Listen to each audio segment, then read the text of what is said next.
नमस्कार दोस्तों। कुछ ही दिनों पहले देश की संसद में पूरे विश्व ने देखा कि कई वर्षों की कानूनी लड़ाई के बाद 11 मई 2023 को सुप्रीम कोर्ट की कॉन्स्टिट्यूशनल बेंच ने ये फैसला किया कि सर्विसेज के ऊपर जो अधिकार है दिल्ली की चुनी हुई सरकार का है। मात्र 8 दिनों के अंदर केंद्र सरकार एक अध्यादेश लाई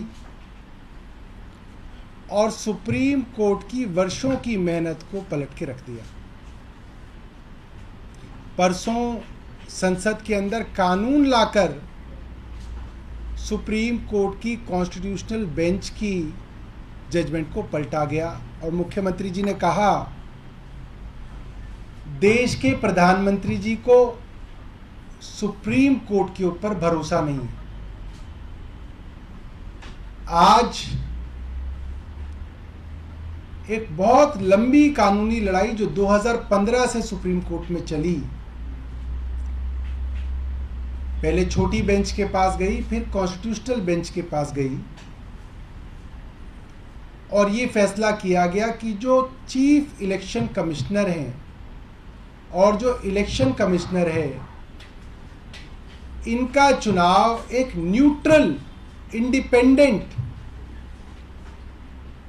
सिलेक्शन बोर्ड द्वारा किया जाए, सिलेक्शन कमेटी द्वारा किया जाए, जिसके अंदर एक स्वयं प्रधानमंत्री हो, दूसरे लीडर ऑफ अपोजिशन हो और तीसरे चीफ जस्टिस ऑफ इंडिया हो। यानी कि एक सत्ता पक्ष और एक विपक्ष अलग अलग राय भी रखते हो तो एक न्यूट्रल आदमी इसके अंदर जो चीफ जस्टिस हैं वो इस टाई को सुलझा सकें और एक न्यूट्रल चुनाव आयोग बन सके। पिछले कुछ वर्षों से चुनाव आयोग की निष्पक्षता के ऊपर सवाल लगातार उठते जा रहे हैं। चुनाव आयोग केंद्र सरकार के इशारे पे काम करता है। चुनाव आयोग जिस दिन प्रधानमंत्री जी की आखिरी रैली होती है उनकी रैली के खत्म होने का इंतजार करता है और खत्म होते ही चुनाव की डेट्स अनाउंस करता है। इतना ओपनली ये सब देखने को मिला है, खुल्लम खुल्ला। और चुनाव आयोग की निष्पक्षता के ऊपर सवाल लगातार उठे और सुप्रीम कोर्ट ने उन सवालों पर विराम लगाते हुए ये कहा कि ये न्यूट्रल पैनल जो है ये चीफ इलेक्शन कमिश्नर और इलेक्शन कमिश्नर्स का चुनाव करेगा। आज देश की संसद का ये दुर्भाग्य है कि जिस संस्था को पूरे देश में इज्जत की नज़र से देखा जाता है, जहां पे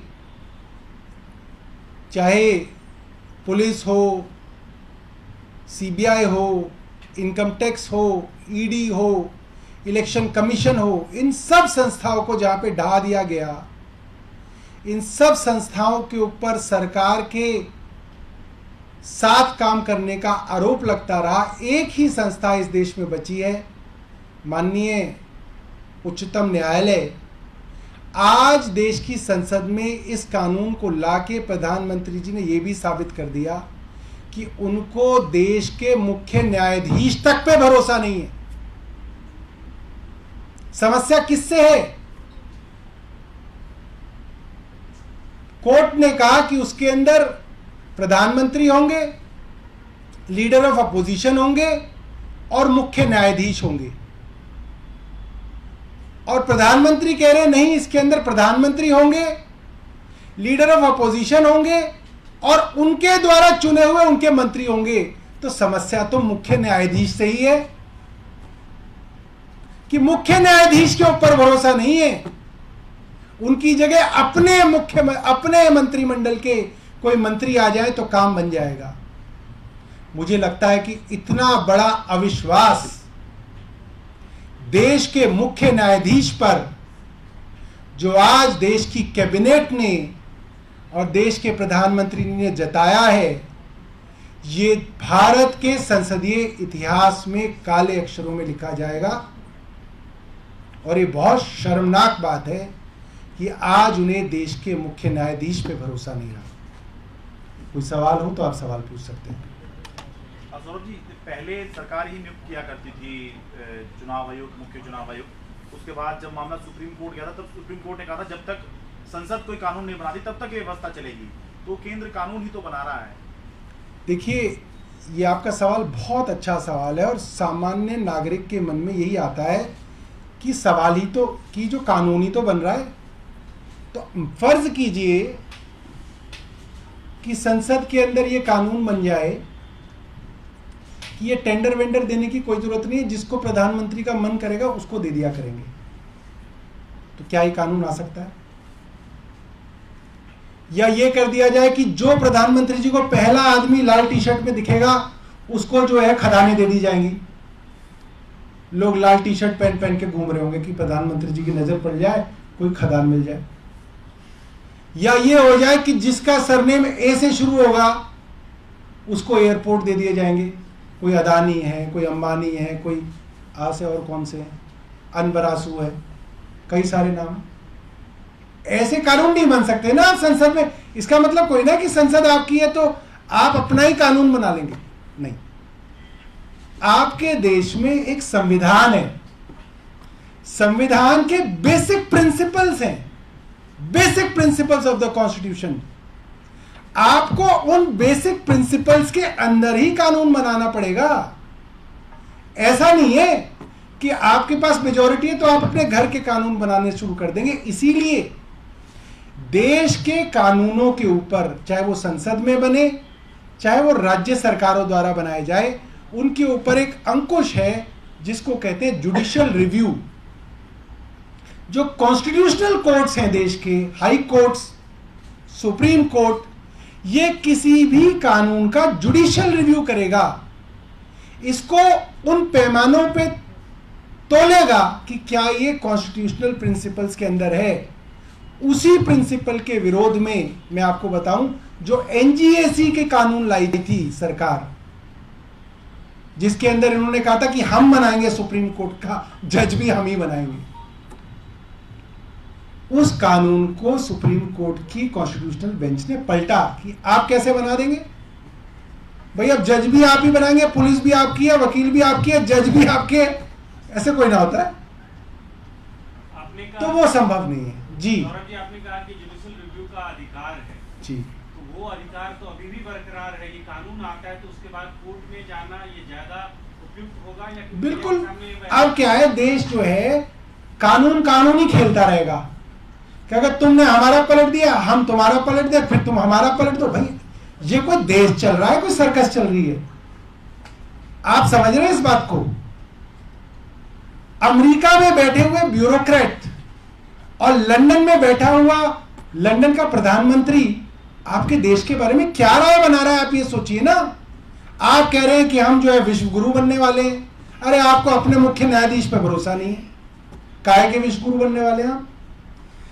5-5, 8-8 साल सुप्रीम कोर्ट की कॉन्स्टिट्यूशनल बेंच उनकी जो है वकीलों की जिरह सुनती है, एफिडेविट आते हैं, बहस होती है, उसके बाद कोई जो है फैसला आता है। आप कहते हैं हमने उसको पलट दिया। हमने कभी कैसे पलट दिया? कर फिर चले जाओ कोर्ट, ठीक है भाई, फिर 8 साल लगा लो। तो देश तो 8 साल पीछे चला गया। दिल्ली को तो आपने 8 साल पीछे छोड़ दिया। और आप क्या बना रहे हैं पूरे विश्व के सामने? अपना उदाहरण क्या बना रहे हैं, ये भी तो सोचिए। आप कह रहे हैं कि आपकी इज्जत जो है पूरे विश्व में। आपकी इज्जत कैसे है पूरे विश्व में? आप तो अपने कोर्टों को ही नहीं मानते। ये बहुत जो है अराजकता की निशानी है। ये बात सुनने में मजाक की लग रही है, मगर ये ऐसा है कि आपकी जो पूरी की पूरी जो बुनियाद है देश की, उसको हिलाया जा रहा है भारतीय जनता पार्टी द्वारा। सर, इस पे क्या इंडिया गठबंधन फिर से एकजुट होके इसके विरोध? फिर से क्यों है? तो पहले से एकजुट है, फिर से क्यों एकजुट है? इस पे वोट करेगा विरोध? और क्या लगता है कि बीजेडी वाईएसआर जैसी पार्टियां भी इस बार आपका समर्थन करती हैं? अब ये तो बीजेडी और वाईएसआर से पूछना पड़ेगा। वैसे उन्होंने कहा है कि वो न्यूट्रल हैं, उन्होंने ये बात कई बार कही है। और बताइए, निरंजन चौधरी ने नरेंद्र मोदी को नीरव मोदी बता दिया। किन्होंने? निरंजन चौधरी उन्होंने भी कहा कि जैसे अभी हस्तिनापुर से मणिपुर की तुलना की कि जब धृतराष्ट्र बैठे थे अंधे होकर और चीरहरण हुआ, वैसे अभी राजा बैठे हुए और मणिपुर में चीरहरण हो रहा है। मणिपुर में ये बिल्कुल ठीक बात है। मैं आपको एक बात बताऊं, महाभारत में चीरहरण की कोशिश हुई थी, चीरहरण हो नहीं पाया था, भगवान कृष्ण आ गए थे और उस पे पूरा महाभारत का युद्ध हो गया था। यहां तो चीर को हर लिया गया और तब भी धृतराष्ट्र जो है बैठे हुए हैं। ये बहुत जो है, ये भी बड़ी दुर्भाग्य की बात है। कोई ये छोटी बात नहीं है कि इस देश के अंदर वो हो रहा है जिसकी कल्पना महाभारत में नहीं की गई। अधीर रंजन चौधरी जी ने मुझे लगता है गलती से ऐसा कहा होगा। नीरव मोदी और नरेंद्र मोदी तो दोनों अलग अलग लोग हैं, मतलब इनके बीच में मुझे नहीं लगता कि कोई खास जो है कोई कनेक्शन है। क्या मोदी सरनेम के कारण बार-बार ऐसा हो रहा है? अब देखो, सरनेम के कारण एक की तो सदस्यता जा चुकी है और तुम मेरे को उस राह पे ले जा रहे हो, तो मैं अब इतना बेवकूफ नहीं हूँ।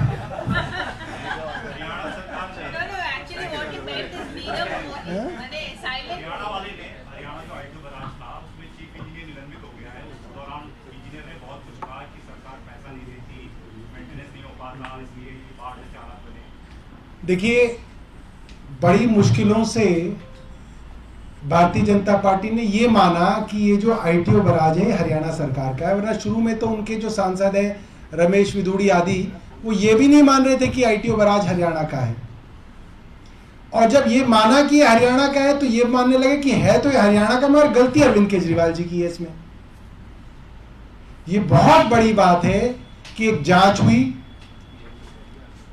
सेंट्रल वाटर कमीशन के भी लोग पिछली 26 जुलाई को वहां पे आके जांच करने आए और उन्होंने हरियाणा के इंजीनियर्स को कहा कि इसके अंदर तो कभी तेल और ग्रीस भी नहीं लगी हुई दिखती है, इसको क्या मेंटेन कर रहे हैं आप लोग।